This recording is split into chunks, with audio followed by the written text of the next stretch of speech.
On this edition of Good Day DePaul, controversy over a homeless encampment on the northwest side. A new study led by a DePaul professor finds violence against educators is on the rise. And some students are concerned about safety on DePaul's Loop campus. I'm Nathan Wiegraff. And I'm Morgan Kirsch, and this is Good Day DePaul.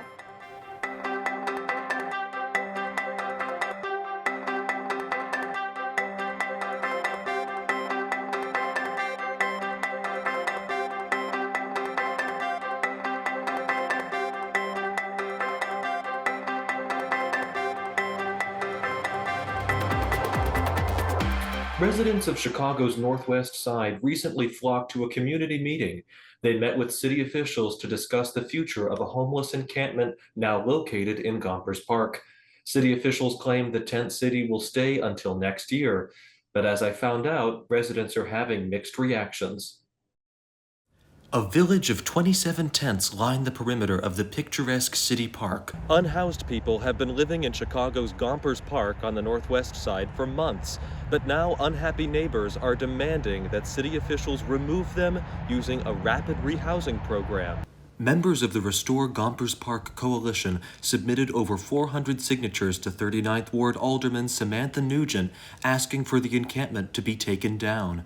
Recently, over 200 people attended an hour-long meeting at Salvation Army Mayfair Community Church to ask Chicago's chief homelessness officer Cindy Soto and other officials what the city plans to do about the encampment.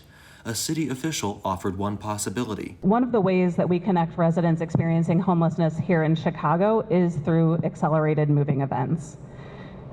These are 1 or 2 day events that quickly connect a group of 20 to 30 residents experiencing homelessness to the housing process at once. Though the city reportedly lacks funding for supplying affordable housing to all of Chicago's sizable homeless population, city officials stressed that they remain focused on helping unhoused individuals. We are not in the business to arrest people who are unhoused. That is just not going to solve, the issue that people want to see solved. Nevertheless, some residents who live near Gompers Park are demanding action. It's hard to walk the dogs. People don't feel safe taking their children over there, so it's become a really big problem. But according to DePaul professor and homelessness expert Jennifer Kuba, safety concerns about tent encampments are often blown out of proportion. The reality is that individuals experiencing homelessness are more likely to be victims of crimes than those perpetuating crime or committing crimes. And with winter approaching and no clear path forward in sight, the homeless people living in the encampment aren't planning on moving anytime soon. Better to have a tent in a place than to not know we're going to sleep tonight. Nearly 70,000 people remain unhoused in the greater Chicago region, a problem that continues with seemingly no easy solution. For Good Day DePaul, I'm Nathan Wiegraff. Cases of violence and aggression against educators are returning to their pre-pandemic levels. This was the finding of a national study led by a DePaul professor. I talked with some of the people involved in the study. In classrooms across the country, teachers face challenges that go beyond lesson planning and pay. A recent study led by DePaul psychology professor Susan McMahon exposes the high rates of violence and aggression against educators before and after COVID-19. Working with DePaul doctoral student research assistants, McMahon's research raises awareness of these issues and aims to support policies that will improve educator health and safety. Taylor Swensky is a DePaul psychology doctoral student and research assistant in the study. She's seen firsthand the impact of aggression against teachers. My friend did have several, basically weekly, daily experiences with verbal aggression, but she also did get punched in the face by a student. She reported it, but nothing happened, right? She didn't get mental health support because that impacts you're probably afraid to come into school after that, right? So I will say it's been quite sad to see the research that we do play out in real life. McMahon is the chair of the American Psychological Association's Task Force on Violence Against Educators and School Personnel. The task force surveyed about 15,000 educators before and during the COVID-19 restrictions, and up to 12,000 afterward. The data gathered reveals just how widespread these issues are. The rates were pretty substantial prior to COVID. They dipped down during COVID, and then they went back up after COVID. We had about 80% of our teachers experience verbal and threatening violence from students after COVID, and about 56%, I think, from physical violence from students. Swensky believes the media mainly focuses on extreme cases of violence in schools, overshadowing instances of daily violence that teachers face. School violence is not just gun violence. It's not just mass shootings. And while that absolutely needs to be addressed, and I'm a big proponent of gun control in the United States, it's not the only problem. It's kind of just a fraction of what is happening in schools. Many educators surveyed said they plan to quit the profession because of experiences with violence and concerns about school climate. Stress and anxiety for educators also drastically rose pre- and post-pandemic. Kaylin Bear, another of McMahon's research assistants, sees the stress and anxiety findings as crucial. We already know that school turnover and attrition is a big problem in this country and worldwide. So the fact that we can directly attribute mental health to those decisions to leave is very important. McMahon's team has seen some positive outcomes in their advocacy efforts after presenting the task force's research at a congressional briefing in 2022. And our data was used to support a number of policy and legislative efforts where there were a number of practices that were implemented that support mental health for teachers and students. These efforts include funding for educator training programs and school-based mental health programs. After many years of working with McMahon, Bear has noticed growing research and awareness of aggression against teachers. When I talk to people in my life about the type of research that I do, when I started, people were like, "What do you mean? Like that happens? I've never heard of that." And it wasn't that it wasn't happening, it was that we just didn't talk about it, or it wasn't shared widely. But now, when people ask me about my research and I tell them, they're not surprised. They say, yeah, that, I've read about that in the news, or it makes sense to me.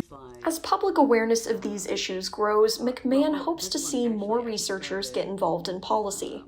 I would highly encourage more people in academia and even students and parents to get involved in policy, because when you're involved in policy, you can affect sort of change for so many people. Bear says that students studying education should know it's still a very rewarding and essential field to enter. There's also a lot of strengths that teachers report. They report a lot of rewards from their work, and they report a lot of protective factors that keep them happy in their jobs or keep them resilient in their jobs. McMahon shares advice for DePaul students going into education. Don't be discouraged.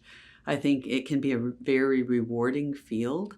And the second thing is to really, I think, sort of give that kind of feedback about what you need to people. We have program directors and we have department chairs and we have so you can express your voice about what you're needing, I think, and we should be listening to that. As the research continues, the hope is that educators will have improved training programs and be in supportive and rewarding environments. What's next for the task force in their research? Bear says they're investigating school administrators' experiences with violence and aggression. For Good Day DePaul, I'm Morgan Kirsch. DePaul continues to take measures to increase security on both campuses, but some are still concerned. Good Day DePaul's Lane Wyatt has details. DePaul's Loop campus is in the heart of the city. Students coming from Lincoln Park, suburbs, and some even living right downtown come to DePaul for its small class sizes and in-person learning experiences. Students, however, have growing concerns about safety in Chicago's Loop. With violent crimes happening close to campus, many students are finding it hard to gain courage to take public transit to the Loop campus. Mimi Goodrich, a communications major at DePaul, has more than half of her classes in the Loop, and as a commuter is losing confidence in the university's ability to keep her safe. So I was a transfer student last year, so this is my second year at DePaul, And I am a commuter this year, but I lived in the city last year. I lived in Lincoln Park, right near the DePaul campus. And I would say as a commuter student, I normally feel very, very safe. I feel like I'm very comfortable walking at night, though, to the Metro. Sometimes I get a little sketched out, I hate to say. DePaul has made efforts in trying to counter students being put into harmful situations, such as the Van, which picks up and drops off students from campus like a school bus.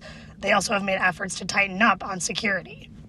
DePaul University students and faculty are asked to always carry around their IDs, as they might be scanned by security guards while going up the elevators of certain buildings at high traffic times and during hours of the night. For some students, however, like Sebastian Ramos, who was a former resident of DePaul's student loop housing, has always felt comfortable. Let's see. I used to live in the loop around maybe 2 years ago. For my freshman year, I lived around the university center, and then my sophomore year, I lived over here at the Infinite Apartments. And in terms of safety, I've never felt horribly unsafe living downtown. I feel like it's mostly just like, like the stigma of like being around the streets late at night. DePaul University's public safety office is open on the hotline 24/7 and encourages students to have a "if you see something, say something" outlook in being a part of the active effort to keep campus safe. For Good Day DePaul, I'm Lane Wyatt. Next on Good Day DePaul, the Chicago Department of Public Health issues a warning to those attending the popular music venue Salt Shed. And the DePaul volleyball team just keeps winning. Those stories and more when we return. Today, the heroes that fight day in and day out on the front lines. Those who are there, innovating in real time, saving lives and answering the call to care in times of crisis. American nurses. Nurses who have been there for each and every one of us in times of crisis for more than 150 years. Nurses are the pillar of strength and the foundation of healthcare and life itself. Nurses are there the day we are born. They are there when your family is in crisis, and they are there in the end. In confronting the most catastrophic health crisis in modern history, we must remember our American nurse heroes need our support as much as we need them.